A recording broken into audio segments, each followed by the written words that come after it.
The small research station Sigma-9 hung in the darkness of space like a forgotten toy. Far from Earth and the busy planets of the Solar Federation, it sat alone at the edge of known space. This cold metal box was now home to Dr. Kim Daho. Daho stared at the star map on his screen.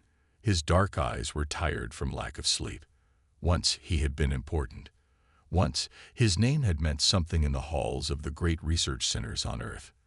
Now he was nothing, just a man in exile. "System check complete," said the station's basic AI. "All functions normal." Daho didn't answer. He took a sip of his coffee and winced at the bitter taste. The food and drinks out here were as bad as the company, which was to say, none at all. 3 years had passed since the Scientific Council had called his work dangerous and irresponsible. 3 years since they had sent him to this metal prison. His crime? Seeing what they could not. "Quantum displacement is the future of space travel," he said to the empty room. "They will see I was right. One day." Daho stood up and stretched. His small quarters felt even smaller after so much time alone. Pictures of his old life looked back at him from the wall. His graduation, his awards, his old team. All gone now. He moved to the main scanner room. This was his daily routine. Check the long-range scanners, record any data, report to Earth. The reports were sent, but Daho knew no one read them. "Begin sector scan," he ordered. The machines hummed to life. Screens filled with numbers and readings as the powerful sensors reached out into the darkness. Daho watched without much interest. Another day, another empty scan. But then something changed. A small light blinked on the corner of the screen. Daho frowned and moved closer. "Energy reading detected in Sector 7. The AI announced. "Source unknown. Pattern does not match any known signature in database." Daho's heart beat faster. He typed commands quickly, focusing the scanners on the strange signal. "Show me," he said. The main screen changed to show an asteroid field about 3 hours from the station. The signal was coming from deep inside it, pulsing with a steady rhythm that made no sense. It wasn't random like a natural event. It had pattern, purpose, analysis. Daho asked, his voice now eager. "Unable to identify. Energy type unknown. Recommend sending data to Federation Science Division for further study." Daho laughed bitterly. "Yes, I'm sure they'll rush right out here to see what the crazy exile has found." He stood thinking for a long moment. Federation rules were clear. Unknown signals required proper authorization before investigation. A team would be sent. Protocols would be followed. But who would listen to him? By the time anyone took his report seriously, the signal might be gone. "Plot a course to the asteroid field," Daho said suddenly. "Prepare the research vessel for launch." The AI paused. "Protocol violation detected. Authorization from Federation Science Division is required for." "Override. Authorization Kim Daho, Chief Researcher, Outpost Sigma-9." Another pause. "Override accepted. Warning. This action will be reported." Daho smiled for the first time in months. "Let them report it. I'll be too busy making the discovery of the century." As he packed equipment for the journey, excitement filled him. Whatever waited in that asteroid field was unknown to science, unknown to the people who had cast him out.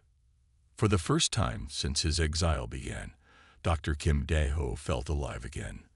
The stars had finally answered his patience with a mystery, and he would be the one to solve it, alone, without the Federation, without the colleagues who had abandoned him. The small research ship powered up, its engines glowing in the darkness of the hangar bay. Daho strapped himself in and set the coordinates. "Beginning launch sequence," he said. "It's time to show them all." The hangar doors opened, revealing the vast emptiness of space, and somewhere in that darkness, a discovery that would change everything. The small research station Sigma-9 hung in the darkness of space like a forgotten toy. Far from Earth and the busy planets of the Solar Federation, it sat alone at the edge of known space. This cold metal box was now home to Dr. Kim Daho. Daho stared at the star map on his screen. His dark eyes were tired from lack of sleep. Once he had been important. Once his name had meant something in the halls of the great research centers on Earth. Now he was nothing. Just a man in exile. "System check complete," said the station's basic AI. "All functions normal." Daho didn't answer. He took a sip of his coffee and winced at the bitter taste. The food and drinks out here were as bad as the company, which was to say, none at all. 3 years had passed since the Scientific Council had called his work dangerous and irresponsible. 3 years since they had sent him to this metal prison. His crime: seeing what they could not. "Quantum displacement is the future of space travel," he said to the empty room.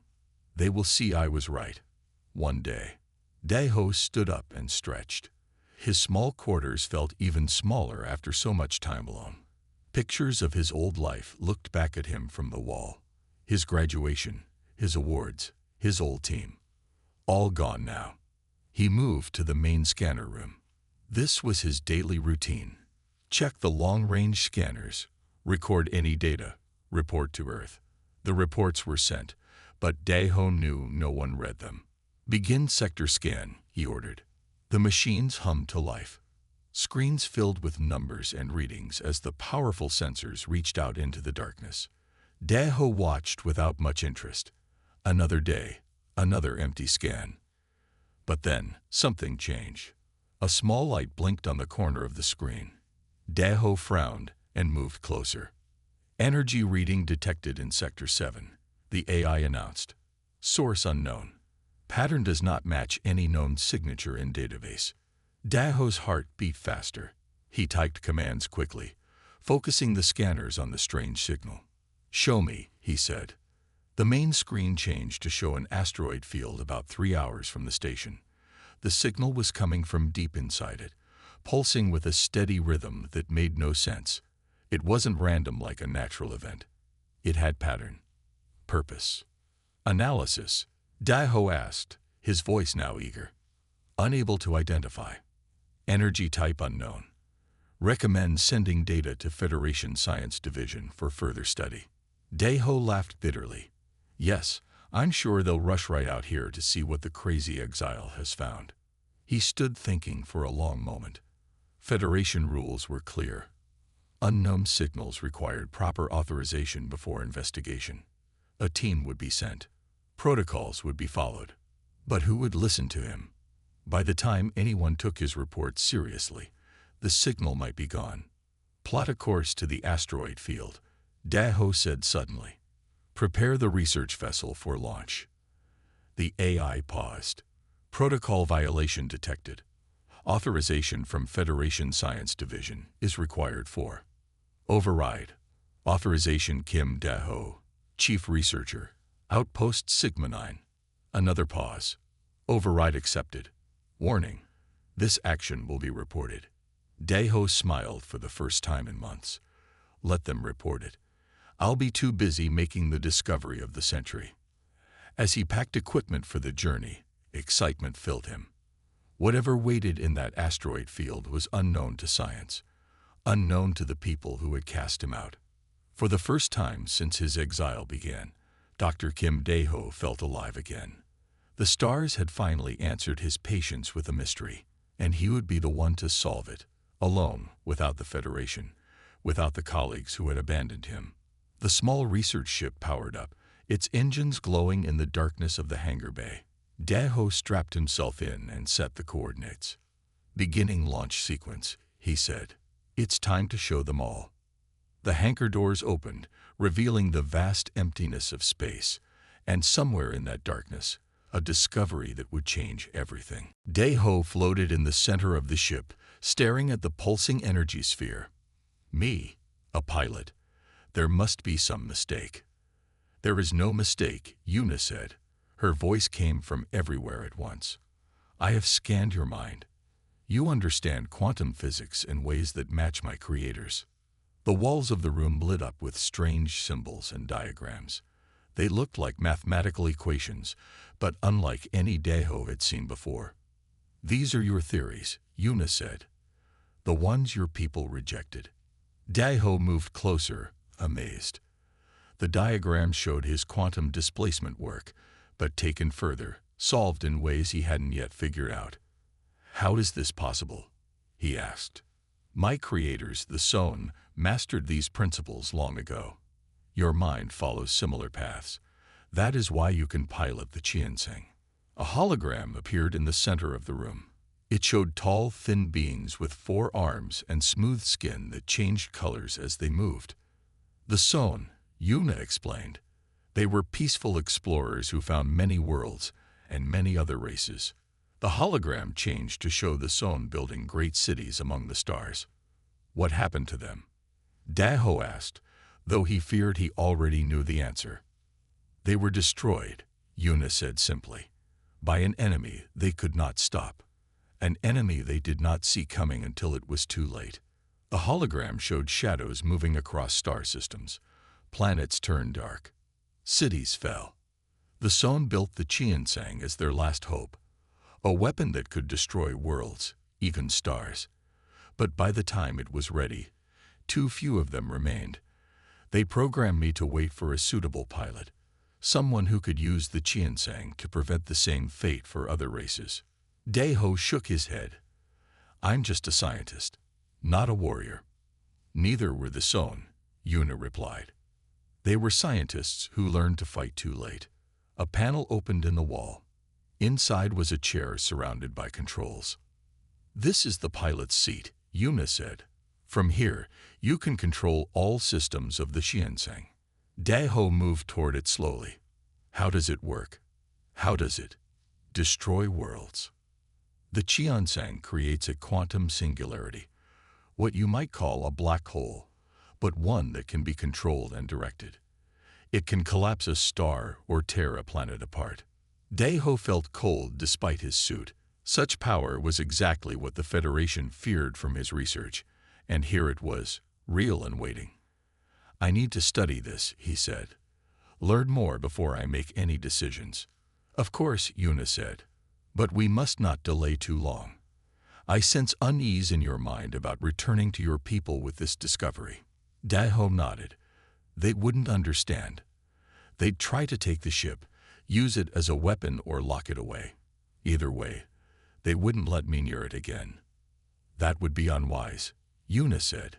The Qianseng bonds with its pilot. Only you can fully control it now. Daho looked around the room, at the ancient technology that somehow still worked perfectly, at the weapon that could destroy worlds. Can the Qianseng move? He asked. Can we take it back to my station? Yes. The ship can separate from the asteroid. All systems are functional, though power is limited after so much time. Daho made his decision. Then we'll go to my research station. It's isolated. Safe. I can study the ship there without others interfering. As you wish, Yuna said. Please sit in the pilot's chair. Nervously, Daho settled into the strange seat. It adjusted to fit his body perfectly. Controls lit up around him. This feels right, he said, surprised. The bond has begun, Yuna explained. Your mind and the ship are connecting. Daho felt something brush against his thoughts, like a gentle question asking permission to enter. What's happening? He asked, alarmed. Do not fear. This is how you will control the ship, through thought rather than physical controls. Daho took a deep breath and let the strange presence in. Suddenly, he could feel the entire ship, every system, every part. It was like gaining new limbs, new senses. This is amazing, he whispered. Prepare for departure, Yuna said. The Qianseng awakens after thousands of years of sleep.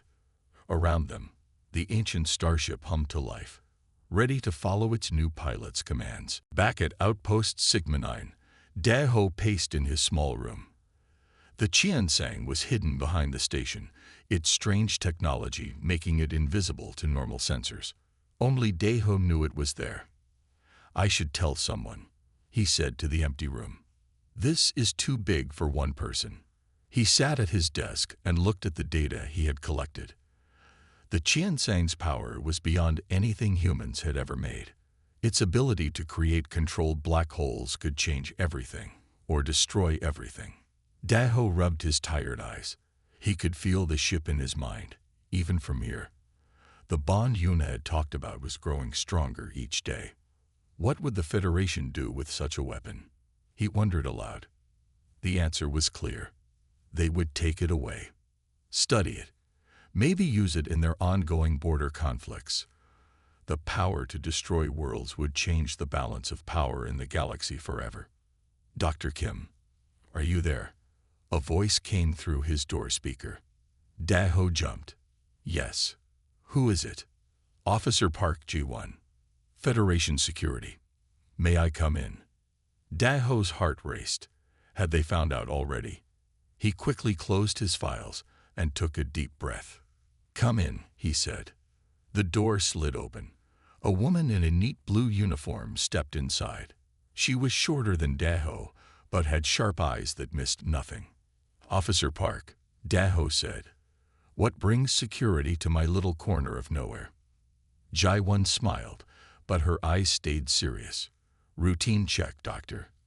We noticed you took out a research vessel 3 days ago without proper clearance. Ah, that. Daho tried to look calm. I was following an unusual energy reading. It turned out to be nothing. Just some rare minerals in an asteroid that confused our sensors. Ji-1 looked around the room slowly. And you didn't file a report on this trip? I was going to, but it seemed pointless. Nothing to report. She nodded, but Daho could tell she didn't believe him. Mind if I check your research logs? Just for my report. Of course.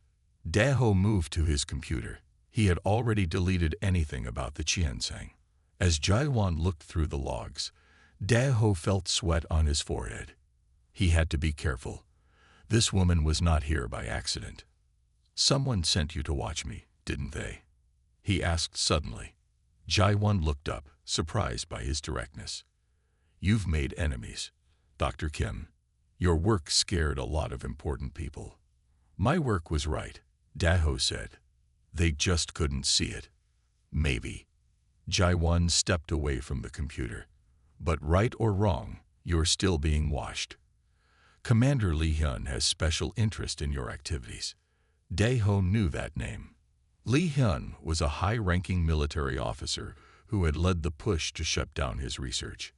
I'm just an exiled scientist on a forgotten outpost, Daho said. What does Li care about me now? That's what I'd like to know, Ji-1 said. Her voice softened a little. You've been acting strange since you got back from that asteroid field. If you found something that could help the Federation. I didn't, Daho said quickly. Too quickly. Ji-1 stared at him for a long moment. Well, if you remember anything important about your little trip, you know how to reach me. She turned to leave, then stopped at the door. One more thing, Doctor. The long-range sensors picked up an unusual energy spike near your position in the asteroid field, almost like a ship powering up. But we couldn't get a clear reading. Strange, isn't it? Without waiting for an answer, she left. Daho sat down heavily in his chair. They suspected something. It was only a matter of time before they found the Qiansang. Yuna, he whispered, knowing the AI could hear him through their bond. We may have a problem. I have been monitoring. Yuna's voice came in his mind. The female officer is suspicious. Should we leave this place? Daho shook his head. Not yet. Running would only confirm their suspicions, but we need to be ready. He walked to the window and looked out at the stars. Somewhere out there was the enemy that had destroyed the zone. Would humans face the same threat one day? And if they did, would the Qiansang save them or doom them? What would you do with this power? He asked himself. What should anyone do? The stars gave no answer, but the weight of the choice pressed down on him like gravity. 3 days passed. Daho spent most of his time connected to the Qiansang, learning its systems with Yuna's help. The more he learned, the more he understood how advanced the zone had been. Your quantum theories were close. Yuma told him as they worked. But you missed the link between space-time folding and energy conversion. Daho nodded. This was the puzzle piece he had been missing in his research. With this knowledge, I could prove my theories were right all along. He was deep in study when the station alarms began to blare. Emergency alert. Emergency alert. The station AI's voice echoed through the halls. Incoming transmission from Federation Command. Priority 1. Daho rushed to the main control room. Officer Park G1 was already there, her face pale as she looked at the screen. What's happening? Daho asked. Ji1 turned to him, her eyes wide with fear.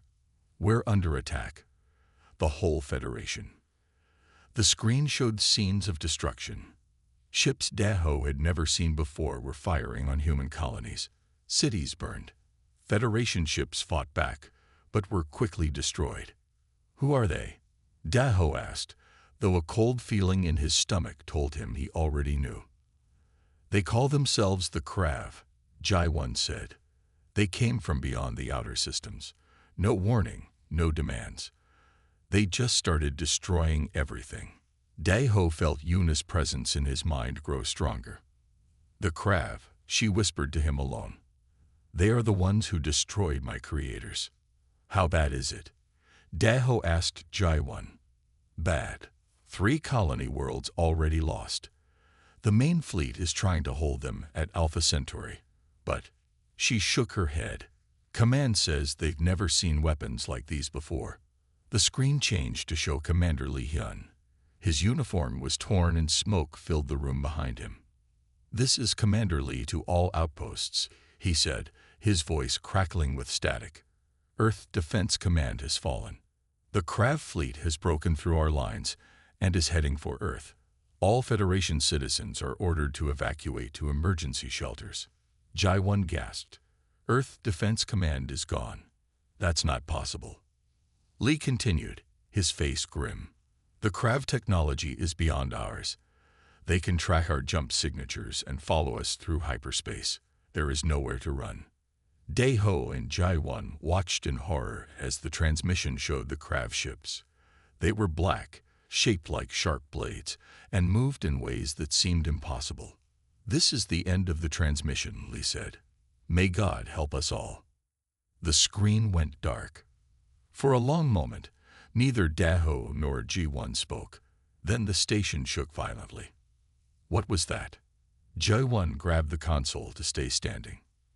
The station AI answered. Unknown ships approaching. 5 vessels on intercept course. Weapon signatures detected. They found us, Ji1 whispered. But why? We're just a research station in the middle of nowhere. Daho looked at the sensor readings and felt his blood freeze. The Krav ships were heading straight for them. No, not for the station. For the hidden Qiansang. They're not here for the station, he said. They can sense the Qiansang. Ji1 stared at him. The what?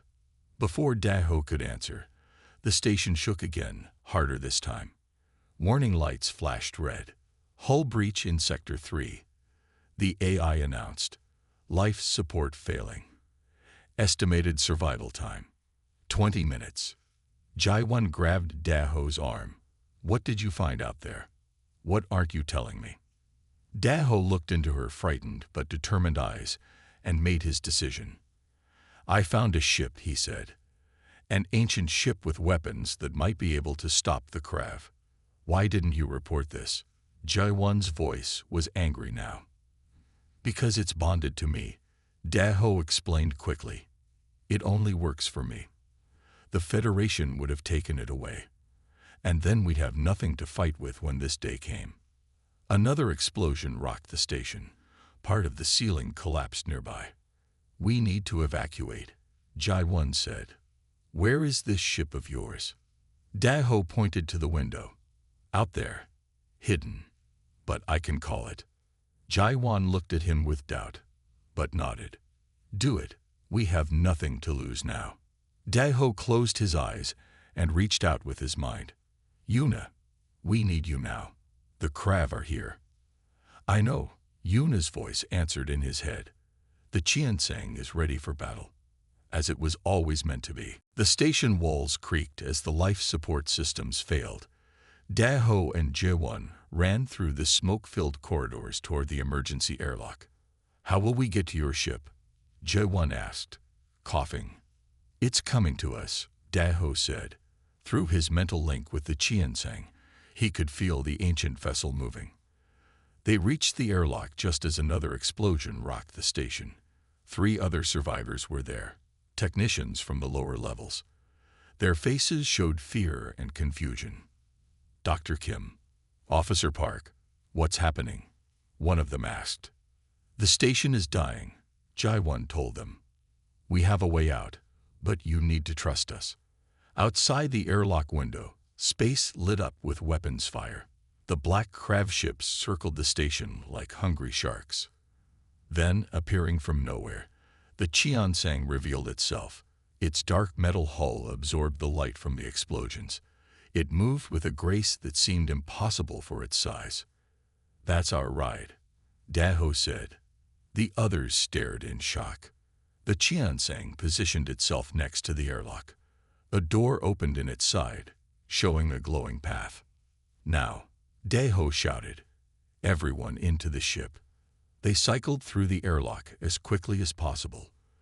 The vacuum of space pulled at them as they jumped across the small gap between the station and the Qianseng. One by one, they made it inside.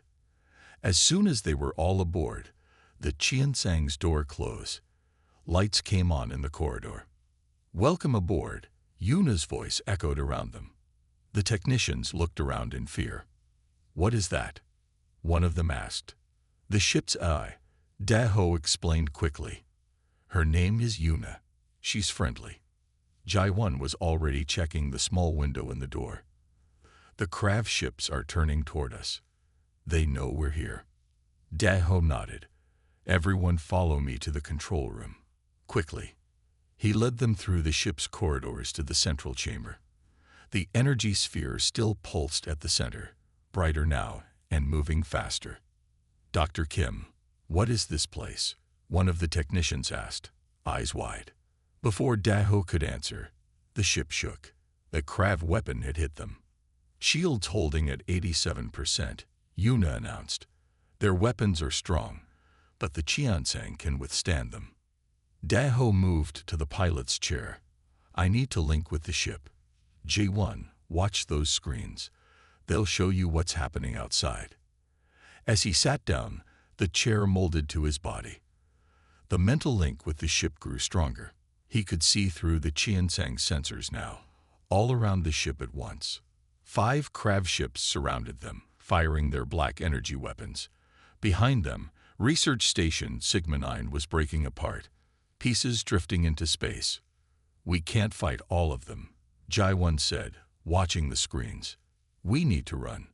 "Running is pointless," Yuna's voice explained. "The Krav can track the quantum signature of this vessel across any distance. They have been searching for the Qianseng for thousands of years." "Why?" asked one of the technicians. "Because they fear it," Daho said, understanding coming to him through the link. "The Qianseng is the only weapon that can destroy them." A new signal came through the ship's communications. A face appeared on the main screen. Commander Lee Hyun. His face was bloody, and fires burned behind him. "This is Commander Lee broadcasting on all frequencies," he said. "Earth is under full attack. Our defenses have failed. The Krav ships are in orbit. They're starting to glass the surface." Everyone watched in horror as the screen showed Earth. Black ships surrounded the blue planet. Energy beams struck the surface, turning cities to ash. "If anyone can hear this," Lee continued, "the Krav have made their intentions clear.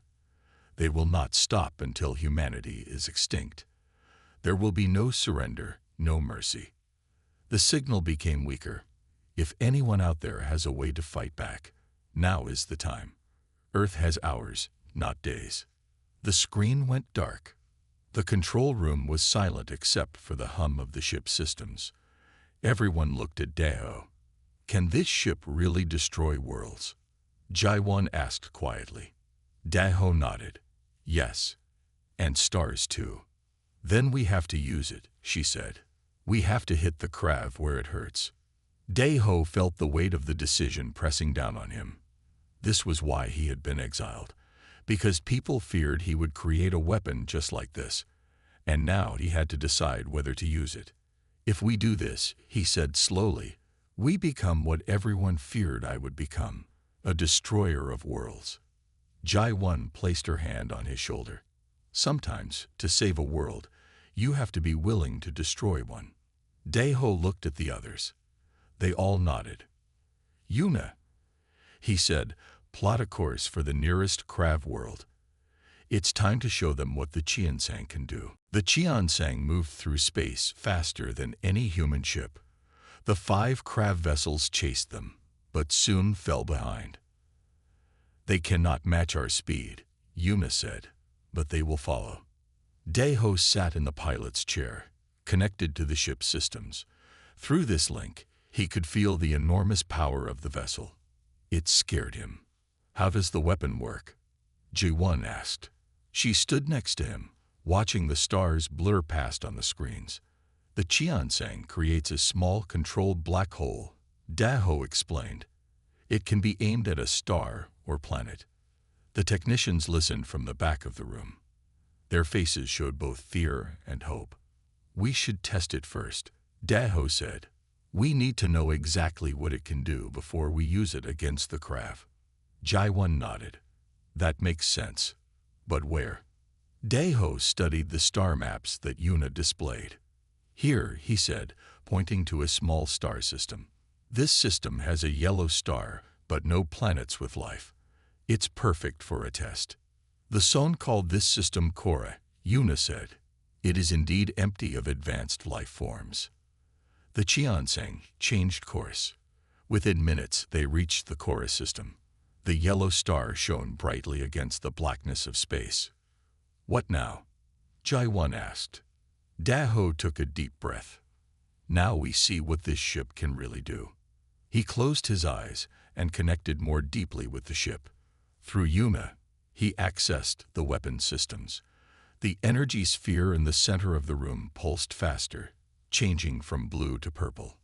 Quantum displacement field activating, Yuna announced. Target locked. On the screens, a beam of energy shot from the Qiansang toward the star. At first, nothing seemed to happen. Then, slowly, the star began to darken in one spot, as if something was eating it from the inside. What's happening? One of the technicians asked. A quantum singularity is forming inside the star, Daho said, his voice strained from the mental effort of controlling the weapon. It's collapsing the star's core. They watched in silence as the star began to shrink. Its light dimmed. Then, with a flash brighter than anything they had ever seen, the star collapsed completely. Where it had been, only darkness remained, a perfect black sphere. The singularity will last for approximately 6 hours, Yuna explained. Then it will disappear, but everything in this system is now gone. Daho broke the connection and sat back, exhausted. The power he had just used was beyond anything humans had ever controlled. It worked, Jai-1 whispered. You just destroyed a star. Yes, Daho said. Now the Krav will know what we can do. Maybe they'll retreat from Earth. But as they watched, something unexpected happened. 3 Krav ships appeared at the edge of the system. How did they find us so quickly? Jai-1 asked. They must have been close, Daho said. They saw what we did.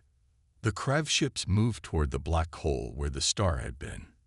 They seemed to be studying it. What are they doing? One of the technicians asked. They are analyzing the weapon, Yuna said. The Krav are highly intelligent. They wish to understand how the Qiansang works. Daho watched the screens carefully. Are they afraid? Will they retreat now? The answer came quickly. The Krav ships turned toward the Qiansang and began to approach, weapons ready. They're not retreating, Jai-1 said, her voice tight with fear. They're attacking. Impossible, Daho said. They just saw us destroy a star. Why would they still fight? Because they want this ship, Yuna said. The Krav do not fear the weapon. They want to take it for themselves. The first shots from the Krav ships hit the Qiansang's shields. The ship shook, but held steady. Shields at 82%, Yuna reported.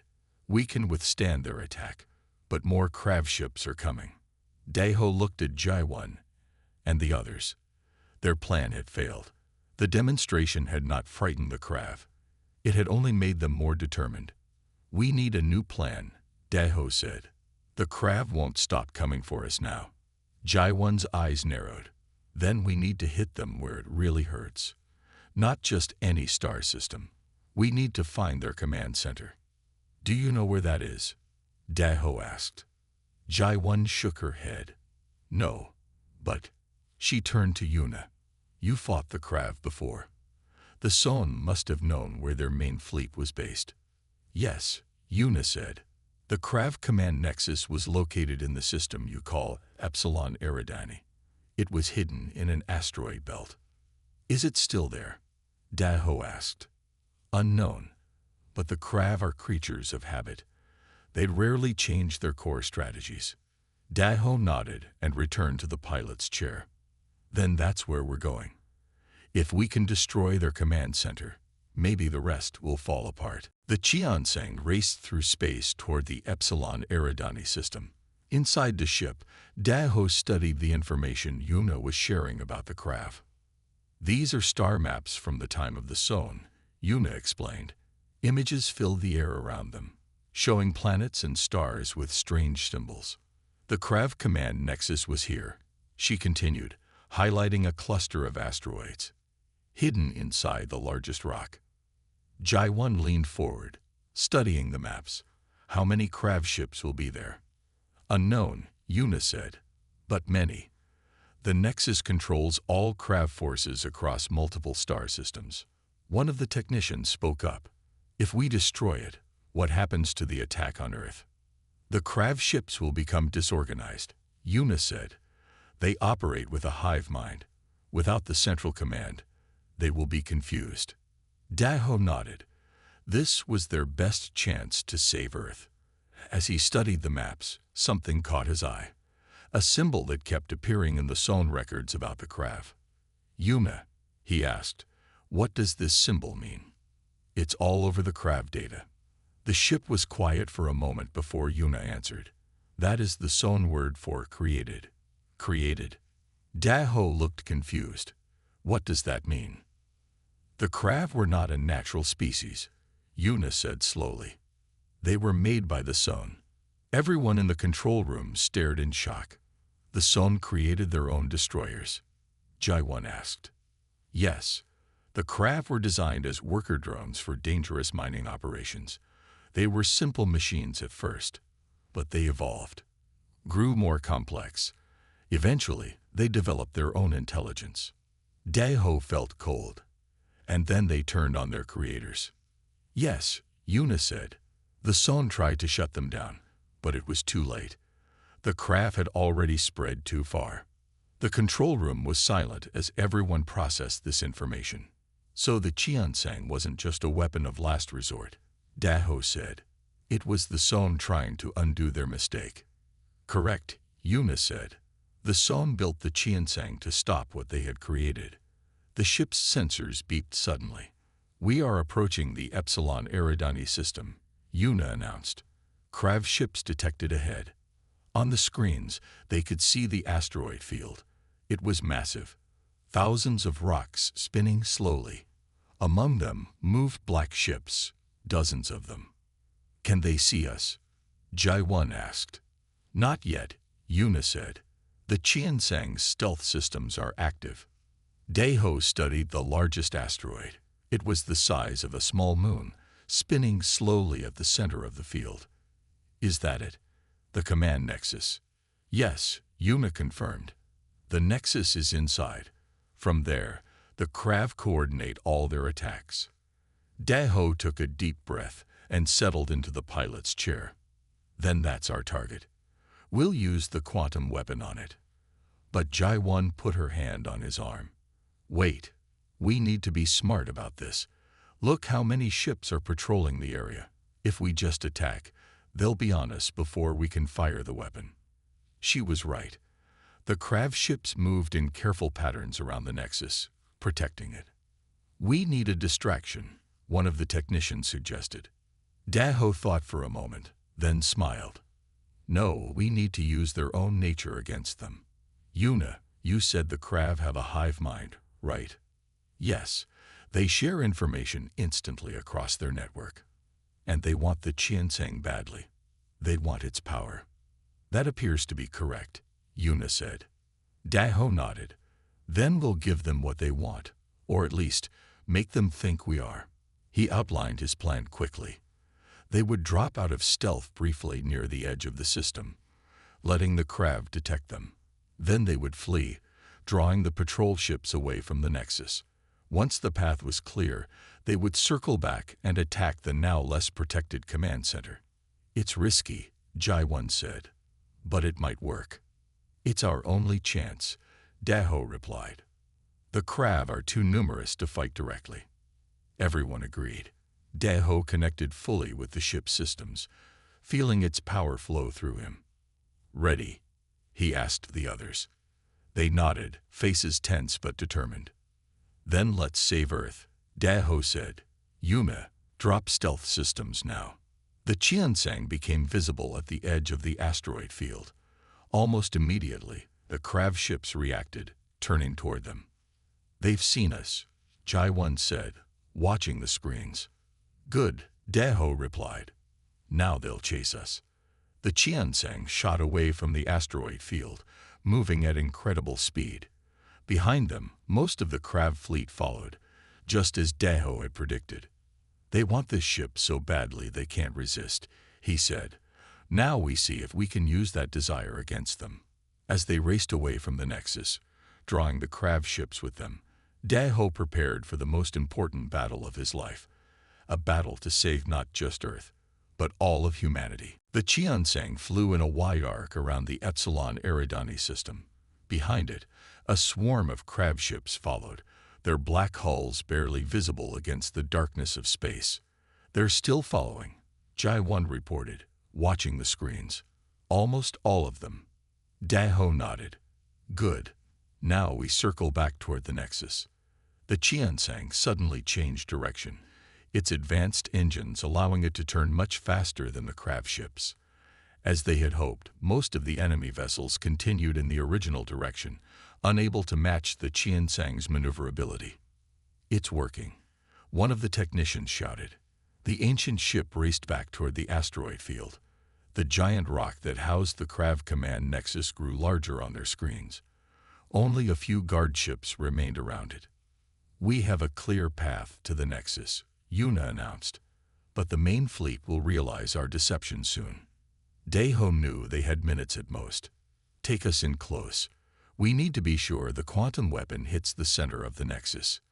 The Qianseng weaved through the asteroid field, avoiding rocks and the few remaining guard ships. When they reached the giant asteroid, Daho activated the ship's scanners.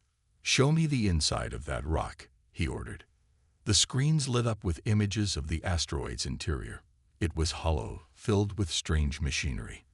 At its center was a pulsing sphere of energy, similar to the one in the Qianseng, but much larger. "That's their central control system," Yuna said. "The heart of the hive mind." "Then that's our target," Daho said. He began powering up the quantum weapon. But as the energy built, a warning alarm sounded. "The main Krav fleet has turned around," Jaiwan said, her voice tight with fear.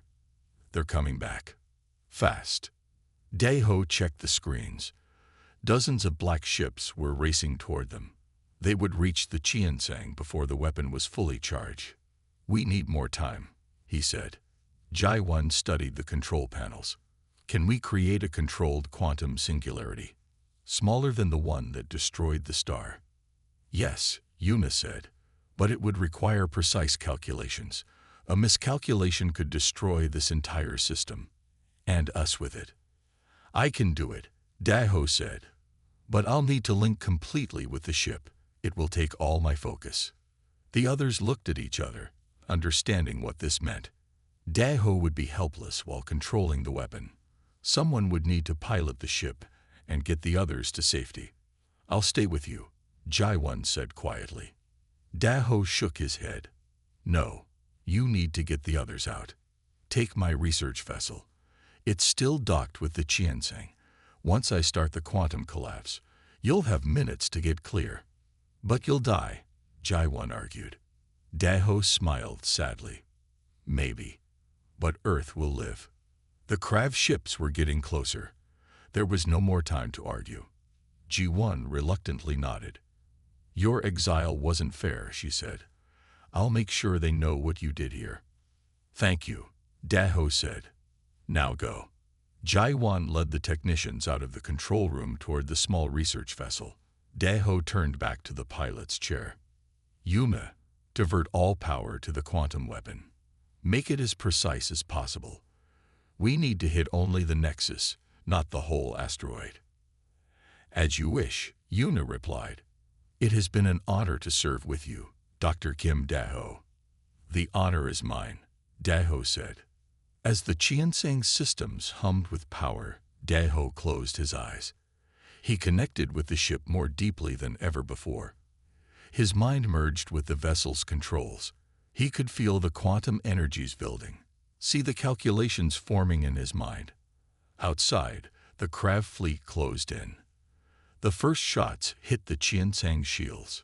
"Shields at 65%, Yuna reported. "The weapon is ready." Through the ship's sensors, Daho could see Jai-1's small vessel launch and speed away from the battle. Good. They would be safe. "Firing quantum weapon," he said. A beam of energy shot from the Qianseng toward the giant asteroid. It pierced the rock's surface, driving deep into its core. For a moment, nothing happened. Then the asteroid began to implode, collapsing in on itself. The quantum singularity formed exactly where Daho had aimed, at the heart of the Krav command center. The effect was immediate. The Krav ships around them suddenly stopped firing. They moved erratically, as if confused. "The hive mind is broken," Yuna announced. "The nexus is destroyed." Daho smiled. They had succeeded. Earth would be safe now. The Krav would be disorganized, unable to coordinate their attack.